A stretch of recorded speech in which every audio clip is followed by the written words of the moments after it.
Kung handa ka ng sumuko, magpahinga ka lang. Huminto, pero wag kang bibitaw, wag kang aalis, wag kang uurong. Hindi mo alam, kapatid, baka sa isang pagsubok mo na lang, panalo ka na.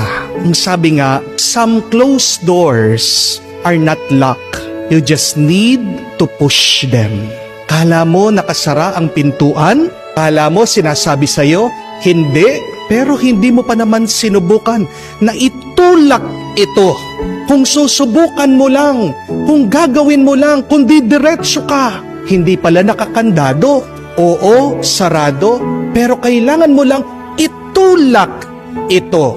Not all closed doors are locked. Tandaan niyo po yan. Hindi ibig sabihin pag sinabi ng Panginoon na hindi ay hindi talaga. Sinusubukan lang tayo ng Diyos. Tinitingnan lang niya kung gaano kalakas ang ating pananampalataya. Gusto lang talagang makita ng Diyos kung talagang gustong-gusto natin. That is a good question. Are you pushing? Are you trying? Diba? Ang push ay acronym PUSH. Ibig sabihin, pray until something happens.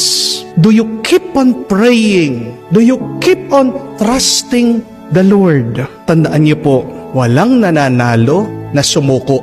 Tingnan niyo po sa Biblia. Kung kayang sumuko si David, de sana nanalo si Goliath.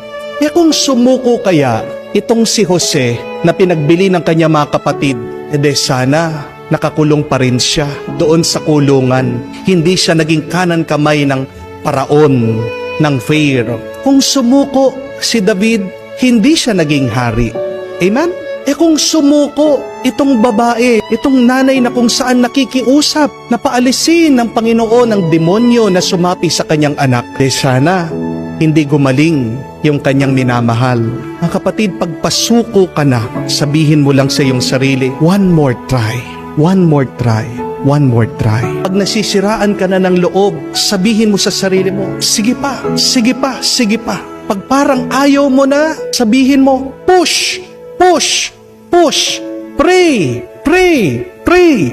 Kaya mo yan, kaya mo yan, kaya mo yan. Kasi sometimes in life, you also need to become your coach, your cheerleader, your motivator. Tayo na nga yung nakikidigma.